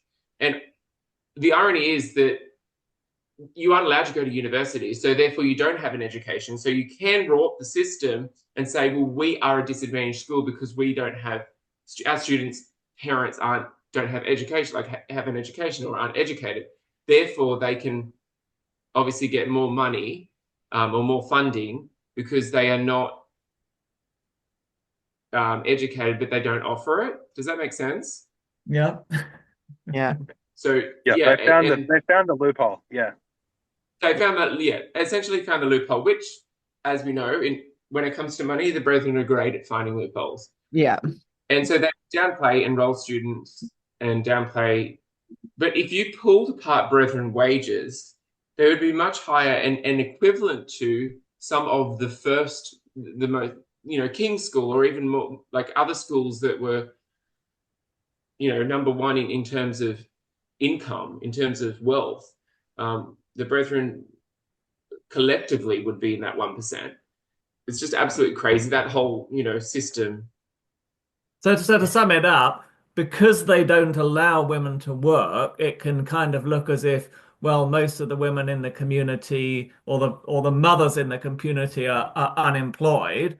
And it also appears that like they've got a horrifically low rate of university education. In fact, none of the parents have got a university education, which from the government standpoint makes it look like some very low income community where there would A typically low be lower socioeconomic school. employment, Yeah. lower education. While in fact it's exactly the opposite. It's the church is forbidding the women to work and the church is forbidding the parents to go to university, but they're all insanely rich.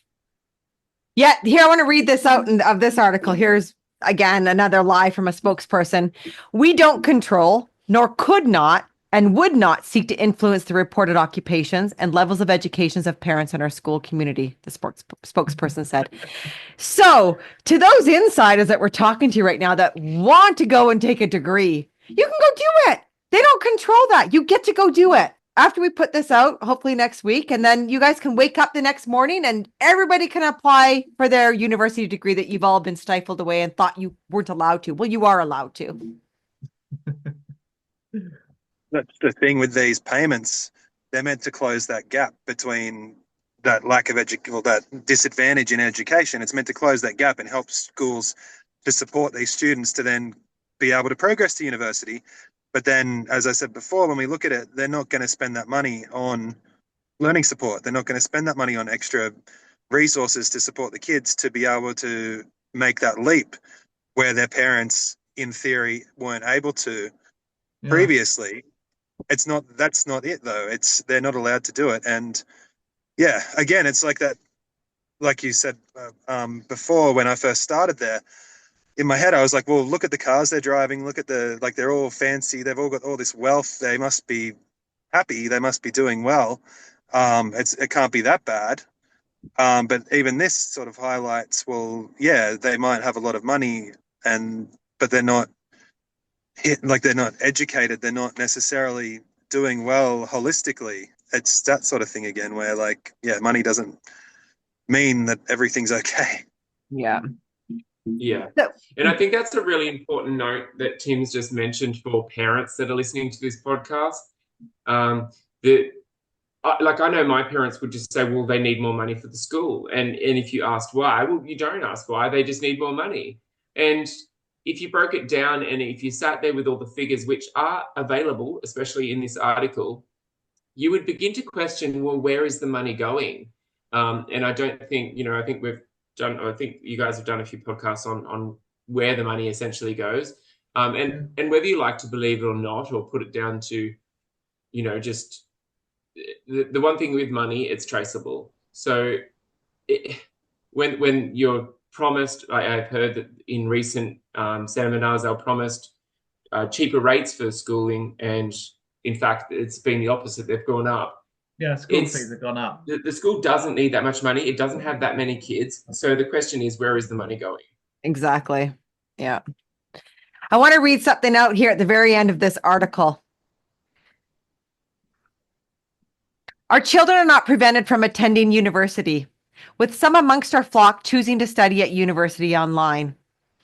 Again, I need my Maury Povich button that says, and that is a lie, because it is a lie. Well, as a former student, that is a lie. And you are encouraged to take on a tertiary education study at a TAFE online, but it's not what you want to do. I had a literal argument with my old boss because I didn't want to do accounting and he wanted me to do a certificate for an accounting, which I had to do. I made a deal with him that I would do it in the case that he would buy me a interior design course. That was the only way you could do what you wanted to do.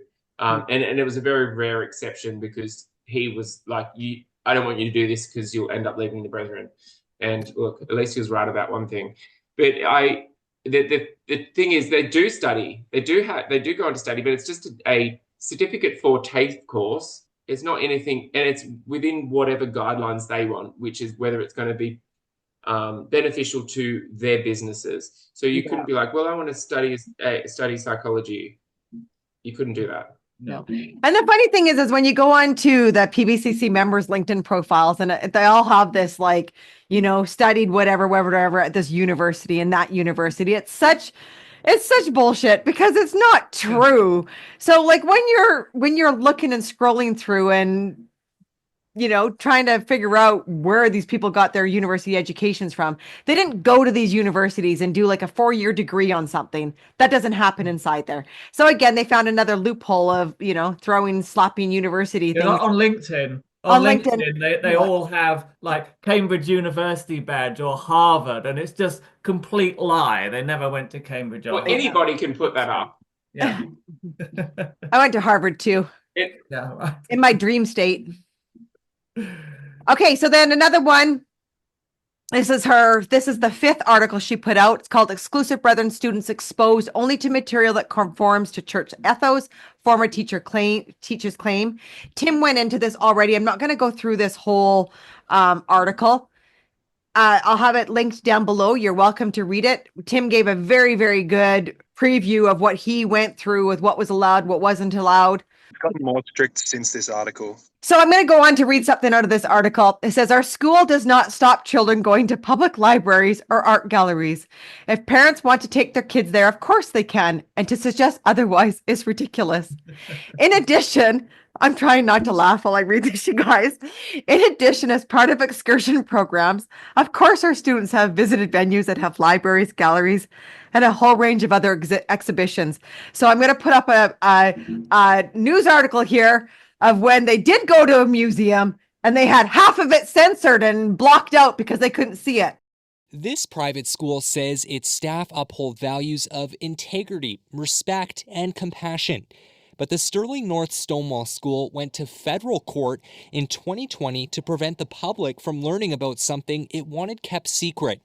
Sterling asked the Canadian Museum for Human Rights not to show any LGBT material while grades 7 to 12 students toured the building in 2018. By the time the case got to court, the schools were operating under the OneSchool Global banner. The Plymouth Brethren Church set up that organization. The Plymouth Brethren has tried to stay out of the public eye a great deal. The school's fight to keep their identities a secret is outlined in more than 3,000 pages of court documents. The museum was going to release the names of the schools in response to an access to information request filed by the CBC, but the schools got a federal court order preventing the museum from doing that until now. Embarrassment is not an exemption under any Access Act. Federal Justice Catherine Kane didn't agree the school would suffer a financial loss if the records were released. But she did rule the identities of the staff members who requested the tours should be redacted. Museum records show the following schools asked for censored tours so a same-sex marriage display with photos of gay couples wouldn't be shown, and everything from LGBT rights to abortion wouldn't be talked about. We're upset about what has happened, and I think more needs to be done to address the harm that was caused. EGAL Canada says the harm caused by the censored tours is still raw. The nonprofit advocates for LGBT rights. It's calling on the museum to set up an exhibit about its own failure. It's something that needs to be told. It's a story that's very significant. The museum says it's happy the judicial review upheld its decision to release the records. It says it's part of an effort to be transparent about a very dark chapter in its past, noting it no longer lets schools request censored tours, has increased diversity in staff, and is creating new LGBT content. OneSchool Global says the incident is one the school regrets and has learned from. Austin Grabish, CBC News, Winnipeg. True to a point, because yes, I did go to libraries as a kid with my mum, but she would sit there and be like, you get that May Gibbs book out and that's all you're getting for homework. There's no wandering off to another aisle to peruse books to read. Like, yes, they do. They tell the truth to that much, And I mean, we've heard from Tim today saying that the books have gone down to just 100 books. So again, this has even gotten stricter since this article has come out. From what I can gather, it's the coercive control side of it, and it's the mentality of, oh no, we're the school. We don't tell you can't go to the library with your kids, but within the parent. I mean, I'm not, obviously, I've never been part of the PBCC, but the mentality is the parents know that they're not meant to do that because the church has indoctrinated them to know that. And so the school can come out and say, oh, no, we've never said you can't go to the library. It's just understood. It's coercive control of, Exactly. we just know that that's what we do. We don't do that. But the school's never said that. So why would you suggest we say that? Like, I mean, I get the impression there's two levels of information. There's what they'll put in writing, which is on their nice curriculum. And then when you go to work for them, there's a whole range of things that they will tell you verbally, but they don't dare to actually put in print in case it gets leaked. Is that right? yeah, pretty much. Yeah. Yeah. It's as I was saying, like, we never discussed university with the kids because they don't go there. It's not in writing. It's not the school policy in writing, but that's the teachers know not to say that. And you're always walking on eggshells to know not to say the wrong thing. Like, yeah. I want to read something here. It says, while core curricular subjects are always taught, not every additional subject is available at every school, and not every school has the same subjects available. The subjects available for study are driven by the curriculum requirements, demand from students, and available teacher expertise, amongst other factors. He said many of the school's students successfully undertook high-level art, sciences, and social studies. Well, I have to say, Ben talks to a lot of teachers. We've had teachers that have come on here. I mean, Tim, you've explained to us how, they just don't, if they don't want to offer a certain thing, they don't offer it, right? It's not necessarily that teacher, I mean, you talked about an art teacher that wasn't allowed to teach art, right? So again, they are misconstruing and gaslighting how they're presenting what they do at their school. Yeah, that, among other factors, is doing a lot of heavy lifting there. Yeah. The sad reality is they think they're pulling it off, and it's not happening. Like, it's not. The whole thing is just them saying, no, fake news. Like, it's that mentality of, no, fake news. We can't, that's not true. Yeah. But not, yeah. And so I'm going to read It's this like last paragraph in this article for all the OSG teachers that are applying there. And I mean, we now know they're looking for teachers everywhere. It's on the radios. They're showing up in places that they've never shown up in before because we know they're desperate for OSG teachers. So I want to read this out to you. The devil is trying to get into our schools. He's relentless. We need to look through the rank and file of who we've got teaching our children to make sure they're true to our values. And I mean, this is how so many teachers get disappeared and go missing overnight, is because they don't line with their values, and boom, you're gone, you're out of there. And then they wonder why they have no teachers teaching their kids, is because, they're shooting them out the door as fast as they're coming in. Okay, so the last article she wrote, the title is called Lucrative Building Contracts for Exclusive Brethren Schools Awarded to Businesses Run by Church Members. Yeah, so this is basically money laundering through OneSchool Global. It's a major pathway for money laundering. And the way it works is that the school gives extremely overpriced contracts to brethren businesses for building and renovating and supplying the schools.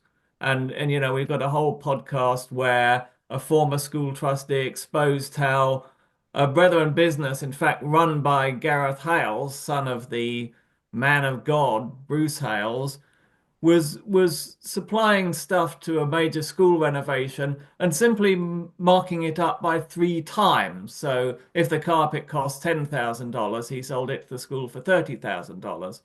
And of course, add into that factor that the schools are being largely funded by the government, and you're basically taking two money streams. You're taking money from the government, you're taking charitably donated, tax receipted funds from the brethren, you're running it through these commercial contracts for the school, and it's ending up in the pockets of Bruce D. Hales and his friends and family. And this is happening all around the world, particularly at the moment. And it's one of the reasons that the schools have always got the latest shiny new buildings and equipment and technology, is because the people who control the whole system are making a huge profit on all that building and technology. They're doing at the moment, they're doing what they're calling the campus modernization project around Australia. Yes. Which is redoing all of the classrooms, or not all of them, but the majority of classrooms in schools to be up to their modern standards when, if you were to look at them, there's completely nothing wrong with them. There's nothing wrong with these. Like, And they're mostly brand new. I mean, they're mostly only built in the last 10 yeah, years.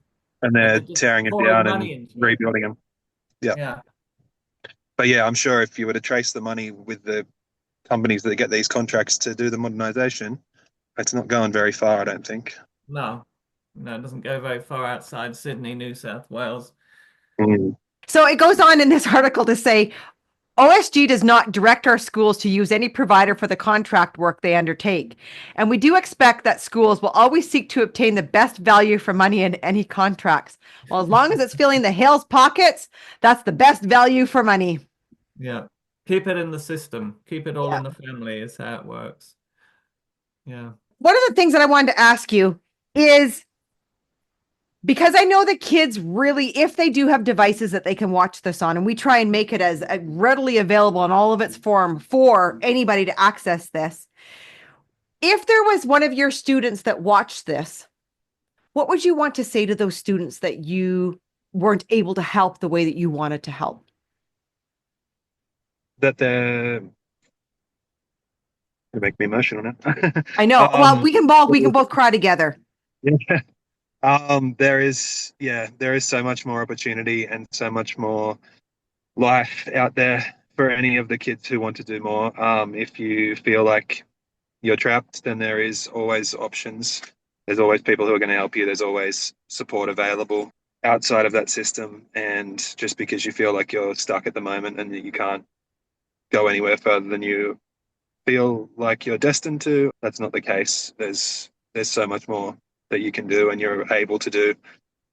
You're only limited by what's around you at the moment, basically. And there is definitely ways to get out of that system, and you can be basically, yeah, it's cliche, but yeah, you can be what you want to be when you're able to, basically. Yeah. Yeah. Don't give up.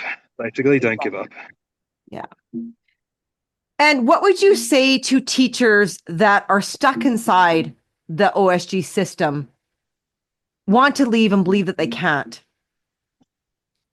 Yeah, I guess it's such a hard thing to grapple with in terms of your own life that you've set up, your well-being, your career. But there are there's other careers out there. Just think long and hard about if you are doing what you set out to do. If you're a teacher and you've been trained as a teacher and you want to teach kids and help kids and support kids, do you feel like you're actually doing that in the job you're in at the moment at OneSchool, or do you think that you're sort of just agreeing with what they're asking you to do because it feels like that's all you can do? Yeah, you should think about why you took the job and why you became a teacher, I think. Yeah. And in your opinion, like, what do you think needs to happen in order to be able to change a system like what OneSchool Global has? Yeah, I'm not sure. It's going to be, hopefully, I'm hoping that the New South Wales at least is up for accreditation with NESA this year.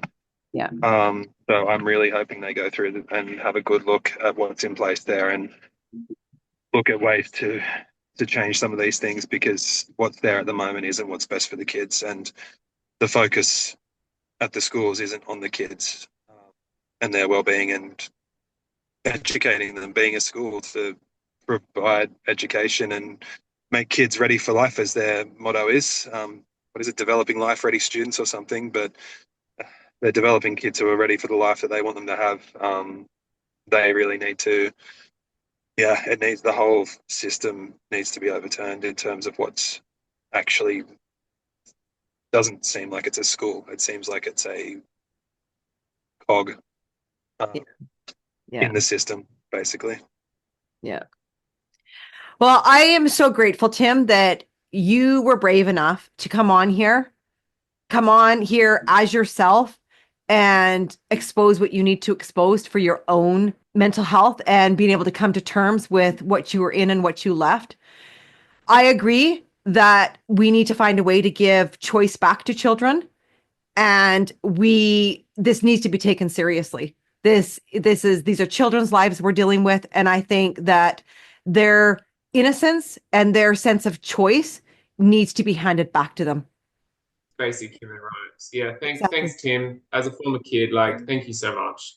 Yeah, you were the light in, I no doubt, so many kids' lives, and then coming forward and stepping up, making history essentially. I just know in years to come, you'll have somebody reach out, and like I have to former teachers, saying, just want you to know there was a point in my life where I didn't know which way to turn, and you were that beacon. So yeah, I know that will happen. So thank you. Yeah, I know that this will reach hundreds and hundreds and hundreds of kids. I know it will. Yeah.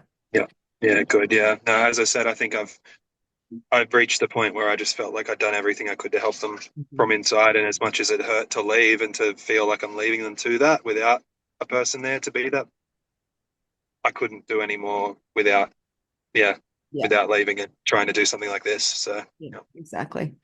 Well, thank you all. Thanks, Ben. Thank you, Richard, for joining us. And until next time, everyone, much love to you all. Bye-bye. How can you support Get a Life podcast? You can donate internationally via PayPal at www.paypal.me/getalifepodcast. PayPal also has a QR code that can be scanned. Or donate to our Get a Life podcast GoFundMe.